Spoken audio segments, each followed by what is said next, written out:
నారాయణ ప్రియమనంగమదాపహారం వారాణసీపురపతిం భజ విశ్వనాథం. శంకర భగవత్పాదులు దక్షిణామూర్తి స్తోత్రాన్ని పూర్తి చేస్తూ ఒక మాట అంటారు. పూరంభాంశనలో నిలోంబర మహార్నాథో హిమాంసు పుమాన్ ఇత్యాభాతి చరాచరాత్మకమిదం యస్యైవ మూర్త్యష్టకం నాణ్యకించన విద్యతే విమృశతాం యస్మాత్ పరస్మాత్ విభో తస్మై శ్రీగురుమూర్తయే నమయిదం శ్రీదక్షిణామూర్తయే అంటారు. అంటే అంతటా నిండి నిబిడీకృతమైనటువంటి శివచైతన్యము కంటికి కనపడేటట్టుగా అష్టమూర్తి తత్వంగా ప్రకాశిస్తూ ఉంటుంది. 8 రూపాలతో పరమశివుడు ప్రకాశిస్తూ ఉంటాడు. ఆ 8 రూపాలతో శివుణ్ణి మనం చూడగలం. ఆ 8 తప్ప 9వది నిజానికి ప్రపంచంలో లేదు. ఇంకా ఆ 8 శివుడై ఉంటాడు. అందుకే ఆయన యొక్క తత్వమంతా 8 అంకె మీదే నడుస్తూ ఉంటుంది. అష్టమూర్తి తత్వము అని శివ పూజ యందు కూడా శర్వ భవ ఉగ్ర రుద్ర భీమా పశుపతి మహాదేవ ఈశానములనేటటువంటి పేర్లతో పూజ చేస్తే ఆయన పూజ పూర్తయిపోయినట్టే. అటువంటి 8 రూపములుగా ఆ పరమశివుడు మన మాంసనేత్రమునకు కనపడేటట్టుగా ఉంటాడు అని. అందులో మొట్టమొదటిది ఈ పృథివీ, ఈ భూమి అంతా కలిపి శివస్వరూపం. అది మాంసనేత్రమునకు దొరుకుతుంది, కనపడుతుంది పృథివీ. అలాగే పంచభూతములలో ఆపస్ తేజో వాయు ఆకాశములు ఈ 5 కాక సూర్యచంద్రులు జీవుడు ఈ 8 కలిపి శివస్వరూపాలు. అందుకే ఇవి శివస్వరూపములు అని నిర్ధారణ చేయడం కోసమే ఈ 8 లింగస్వరూపములై ఉంటాయి.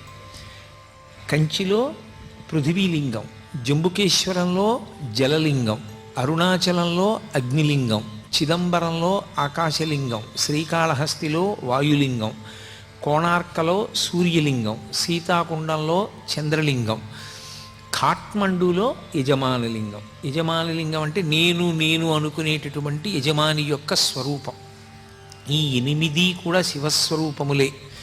అందుకే ఈ 8 పేర్లతో 8 శివలింగములు ఆవిర్భవించాయి. ఇందులో పంచభూతలింగములు అని పృథివీ ఆపస్తేజో వాయు ఆకాశములు ఈ 5 బ్రహ్మాండము తయారు చేయబడడానికి ప్రధానమైన ఉపకరణములై అవే పిండాండమునందు కూడా ఉంటాయి. బ్రహ్మాండ పిండాండములు ఉండేటటువంటివి ఈ 5 పృథివీ ఆపస్తేజో వాయు ఆకాశములై. ఇందులో మళ్ళీ కంచిలోది పృథివీలింగం తెలుస్తుంది. ఎందుకనంటే మీరు కాంచీపురం వెళ్ళి చూస్తే ఏకాంబరీశ్వరుడని పేరు కలిగినటువంటి పృథ్వీలింగానికి నీళ్లతో అభిషేకం లేదు.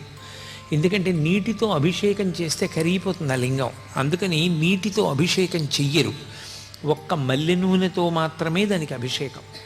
కాబట్టి కంచిలో పృథ్వీలింగం తెలుస్తుంది. జంబుకేశ్వరంలో జలలింగం తెలుస్తుంది.